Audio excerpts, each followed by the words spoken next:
Very good morning class. आज हमारा जो टॉपिक है वो ऑडिटिंग से रिलेटेड है, अंकेक्षण से, यानी प्रिपरेशन बिफोर ऑडिट। अंकेक्षण से पूर्व की जो तैयारी होती है, उस तैयारी से पूर्व किन किन बातों का ध्यान रखा जाता है, वो सब इसमें आप देखेंगे। Means what are the points before conducting any audit work और any procedure of audit. Audit जैसे कि आप समझते हैं, it's all about the verification of accounts and books and the valuation of assets and liabilities. जितने भी आपके evidences हैं, जैसे लेजर्स हो गए, अकाउंट्स हो गए, ट्रांजैक्शंस हैं, उन सब में किस तरीके से लेन देन हुआ है, किस तरीके से अकाउंट बुक्स मेंटेन हुई है, उन सबको आप किस हिसाब से इंस्पेक्ट कर रहे हैं, वो एक तरीके से ऑडिटिंग कहलाता है। तो ये थोड़ा अच्छा टर्म है, इसमें बहुत से ऐसे पॉइंट्स हैं जिनके बारे में आप डिटेल्स में भी पढ़ सकते हैं और उनके बारे में अलग से भी आपको मैटर जो है वो दिया गया है, डिस्कस किया गया है। मैं आपको संक्षिप्त में यानी शॉर्ट में सबके बारे में बताऊंगा। तो आइए सबसे पहले हम शुरुआत करते हैं अंकेक्षण के कार्य को प्रारंभ करने से पूर्व। Means before conducting any audit work, it has the responsibility of the auditor to know the nature and scope of the business. जैसे कि फर्स्ट पॉइंट यहाँ पे क्या दिया गया है, scope of work to be determined, कार्य का क्षेत्र तय करना। जो ऑडिटर है उसका जो क्लाइंट होता है वो कंपनी का नियोक्ता ही होता है। उनके बीच में ये अंडरस्टैंडिंग होती है, ये कॉन्ट्रैक्ट होता है कि उनके जो ऑडिट है, ऑडिटर का जो ऑडिट करने वाला है उसका दायरा क्या है, उसका स्कोप क्या है। यानी जैसे कि आपने टाइप्स ऑफ ऑडिट के बारे में सुना होगा कि आप सिर्फ जो कैश मेमो होते हैं उनका ध्यान रखना चाहते हैं, या फिर आप जो वर्किंग कैपिटल है, चालू पूंजी, उसके बारे में ध्यान रखना चाहते हैं, या आप सरसरी तौर से जैसे रूटीन ऑडिट होता है या चेक होता है उसके हिसाब से काम करना चाहते हैं। तो ये जो है scope and work to be determined, ये क्लाइंट एंड जो आपका ऑडिटर है उसके बीच में डिसाइड होगा कि बिजनेस कैसा है, बिजनेस का स्कोप क्या है, बिजनेस की हायरार्की क्या है। जो अपना ऑडिट वर्क करने जा रहा है उससे पहले उसे किन किन तथ्यों को समझना है बिजनेस के अंदर जाके, तो वो एक तरीके से स्कोप को आपको दर्शाता है। सेकंड पॉइंट है नॉलेज अबाउट बिजनेस, संस्था के विषय में जानकारी। ये चीज़ सबसे ज़्यादा इंपॉर्टेंट है, क्योंकि ऑडिटर के लिए बहुत इंपॉर्टेंट पॉइंट ये होता है कि वो जिस संस्था का ऑडिट करने जा रहा है वो उसके नेचर के बारे में जानता हो। नेचर का मतलब क्या होता है कि वो किस तरह की कंपनी है, वो पार्टनरशिप फर्म है, जॉइंट स्टॉक कंपनी है, पब्लिक लिमिटेड है, प्राइवेट लिमिटेड है, क्योंकि हर सबकी नियमावली अलग होती है।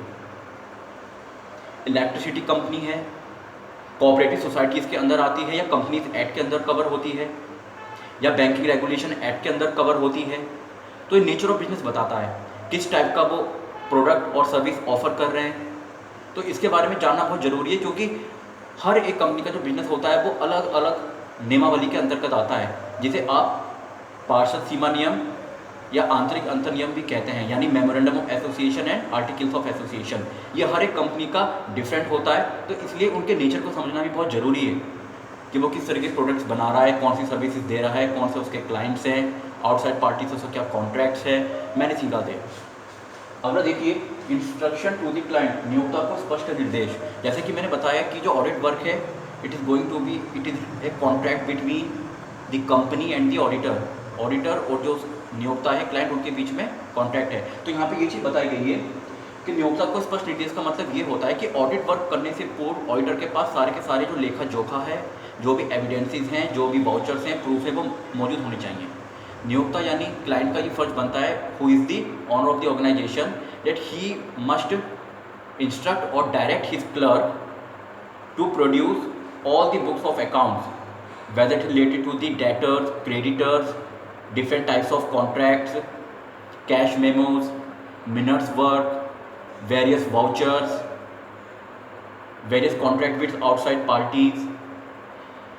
यानी सिंपल तौर से आप कह सकते हैं कि यहाँ पे जो क्लर्क है कंपनी का, उसको डायरेक्ट करता है क्लाइंट कि हर तरीके के जो लेखा पत्र हैं, लेजर्स हैं, अकाउंट्स हैं, फाइनेंशियल स्टेटमेंट्स हैं, कंपनी की वर्क कैपिटल कितनी है, पूंजीकरण कितना है, कंपनी के ऊपर डेट कितना है, लोन कितना लिया हुआ है, इन सब की जानकारी वो उसे प्रोवाइड करना चाहता है। तो वो सारे के सारे अकाउंट्स मेंटेन इसके अंदर होंगे। इंस्ट्रक्शन टू द क्लाइंट, न्योता को स्पष्ट निर्देश देना। उसके बाद जो अगला स्टेप आता है वो क्या है, प्रिपरेशन ऑफ ऑडिट। ये सबसे इंपॉर्टेंट पॉइंट है, प्रिपरेशन ऑफ ऑडिट। यानी अब प्रॉपर तरीके से जब सारे के सारे डॉक्यूमेंटेशन हो गए, आपके पास सारी की सारी चीज़ें प्रस्तुत हो चुकी हैं, अब आप किस तरीके से काम करोगे। तो काम खाली यहीं पे स्ट्रिक्ट नहीं हो जाता है, बहुत सारी चीज़ों को देखना होता है। पहली चीज़ क्या है, डिस्ट्रीब्यूशन ऑफ वर्क। जो ऑडिटर है वो कंपनी के मालिक से ये कह सकता है कि हमें आपके जो सीनियर्स हैं, जूनियर्स हैं, सबॉर्डिनेट्स हैं, उनकी हेल्प चाहिए, या ऑडिटर के खुद के जो एम्प्लॉयज़ होते हैं वो उनको उनकी काबिलियत के अकॉर्डिंग क्या करता है, वर्क असाइन करता है, जैसे इसके बारे में आपने ऑडिट प्रोग्राम में समझा भी है।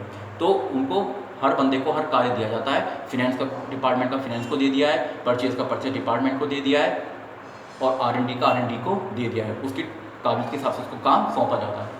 फिर अगली चीज़ क्या है, ऑडिट प्रोग्राम। तो ऑडिट प्रोग्राम के बारे में बेसिकली आप समझते हो कि इसमें हम क्या कर रहे हैं। जब हम बेसिकली इंस्पेक्ट कर रहे हैं, हम एक तरीके से इंटरनल कंट्रोल, इंटरनल चेक अपना रहे हैं कि जब आपको पता है कि आप कंपनी के जो एम्प्लॉयज़ हैं उनकी भी हेल्प ले रहे हैं, तो वो भी एक तरीके से आपकी हेल्प करते हैं, क्योंकि सारी की सारी नॉलेज, जानकारी उनके पास ही होती है।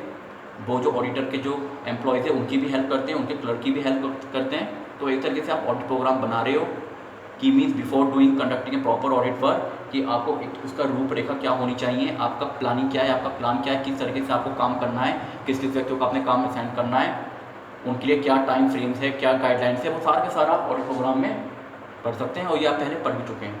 अगली चीज़ क्या है, ऑडिट फाइल। ये ऑडिट फाइल से that is file simple.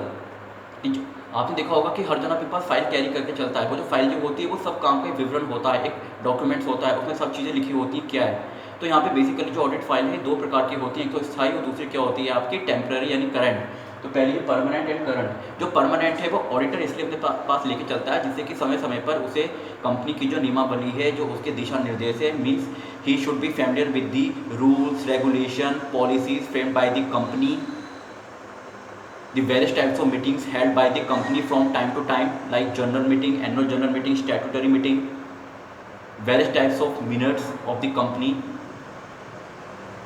the capitalization of the company, the names, addresses, place of the company, the names, addresses, place of the shareholders। यानी एक तरीके से ये कंपनी का एक प्रोस्पेक्टस होता है जिसमें सारी की सारी इन्फॉर्मेशन होती है, कितनी कंपनी का पूंजीकरण है, कौन कौन से अंशधारी हैं, कहाँ से लोन लिया है, कौन से उसके क्लाइंट्स हैं, क्या उसकी नियमावली, रूपरेखा है, एवरीथिंग। अगला आइए ऑडिट नोट। ये परमानेंट स्थायी में आ गया। दूसरा है करंट। करंट जो होता है बेसिकली वो दूसरा रिकॉर्ड अपने पास इसलिए रखता है क्योंकि जब वो इंस्पेक्ट करता जाता है तो वो टाइम टू टाइम हर चीज़ एक करंट फाइल में नोट करता जाता है, क्योंकि ऑडिट जो होती है पर्टिकुलर ईयर के लिए होती है। तो उस फिनेंशियल ईयर में क्या करा है उसने, करंटली वो क्या कर रहा है। जैसे करंटली का मतलब क्या हो गया कि जो बैंक रिकन्सिलिएशन स्टेटमेंट है उसके बारे में जान रहा है, अपना खुद जो इंटरनल कंट्रोल है वो कैसे मेंटेन कर रहा है, अपना खुद का प्रश्नावली क्वेश्चनेयर मेंटेन कर रहा है, अपने खुद की फाइल इंडेक्स कर रहा है, क्लासिफाइड कर रहा है, हर तरीके के जो वाउचर्स हैं, डॉक्यूमेंट्स हैं, उनको प्रॉपर फाइल में अरेंज कर रहा है। जैसे डेटर्स की अलग हो गई, क्रेडिटर्स की अलग हो गई, परचेज की अलग हो गई, सेल्स की अलग हो गई, कैश मेमोज की अलग हो गई। अपने कुछ इस तरह के छोटे छोटे क्वेश्चन तैयार कर रहा है जो वो क्लाइंट से पूछ सकता है, जो कंपनी का मालिक हो गया। कहीं उसको कोई दोष नज़र आता है तो उसके बारे में भी उससे पूछ सकता है, जान सकता है कि ऐसा क्यों हुआ है।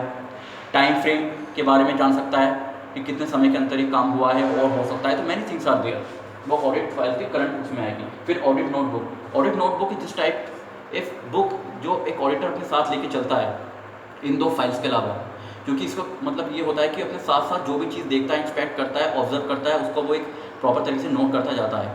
उसे जहाँ कहीं भी कोई शंका होती है तो वो जो कंपनी का जो एम्प्लॉयज़ है उनसे पूछ लेता है, या कोई उसे लगता है कि फ्रॉड एरर हुआ है, लगता है कि इसमें कुछ को डाउट है, तो वो चीज़ भी ऑन द स्पॉट नोट कर लेता है। तो उसके लिए आगे जिन अकाउंट से वो टैली कर रहा है तो उसमें कुछ अगर डेविएशंस आते हैं तो उसको प्रॉपर तरीके से पता चल जाता है कि क्यों आए हैं। फिर ऑडिट एविडेंस। ऑडिट एविडेंस का मतलब क्या हो गया कि जितने भी ये वाउचर्स हैं, अकाउंट्स हैं, तलपट हो गए, फाइनेंशियल स्टेटमेंट्स हो गए, एनीथिंग आर देयर, ये सब एविडेंसेस के रूप में काम करते हैं। फिर audit working papers. Audit working papers is quite different from audit files, audit notebook and audit evidence. Audit working paper जो एक्चुअल में ही ऑडिट वर्किंग पेपर्स में सारी की चीज़ें आती हैं, ऑडिट प्रोग्राम का लेखा जोखा, गाइडलाइंस, ऑडिट फाइल्स के बारे में, ऑडिट नोटबुक के बारे में। तो बेसिकली सारा का सारा जो समावेश होता है वो ऑडिट वर्किंग पेपर्स के आधार पर ही होता है। ये प्रपत्र है, इसमें सारी की सारी चीज़ें बातें जो होती हैं जो पहले पढ़ चुके हैं वो मेंशन होती हैं। Thank you.